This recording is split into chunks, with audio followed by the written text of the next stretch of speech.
नाही। या ठिकाणी अनेक वक्ते बोलले की एवढा मोठा पेंडाल आहे बा, एवढं मोठं आयोजन साध्या माणसांच्या हातून होत नसतं।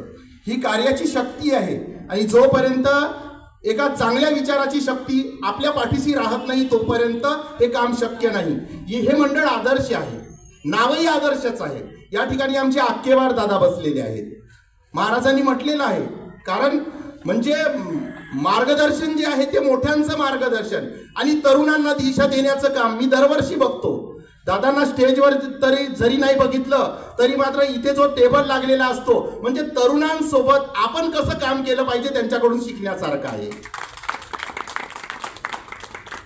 म्हणजे संघटन हे फक्त तरुणांचंच नसतं, संघटन हे अनेक वयामध्ये। सर्वप्रथम मी सगळ्यांचं अभिनंदन करतो। या आदर्श गुरुदेव सेवा मंडळाचे अध्यक्ष सन्माननीय आमचे ज्ञानेश्वरजी मोरे दादा, त्याच प्रकारे उपाध्यक्ष देवीदासजी खोबरे, सचिव या ठिकाणी उत्तम असं संचालन करणारे विनोदजी टमके, सहसचिव आमचे प्रवीण दादा, ते उत्तम पत्रकार सुद्धा आहेत, सन्माननीय सहसचिव मंगेशजी पावडे दादा, कोषाध्यक्ष उमेशजी मोरे दादा, सहकोषाध्यक्ष प्रीतमजी राऊत, राकेशजी कडूकर, त्यानंतर स्टेज मॅनेजर वामनजी ठमके, भूषणजी कडूकर, संघटक मंगेशजी पावडे, सहसंघटक विलासजी आक्केवार, श्री नामदेवजी चिडे आणि सदस्य म्हणून असलेले दिनेशजी आत्राम।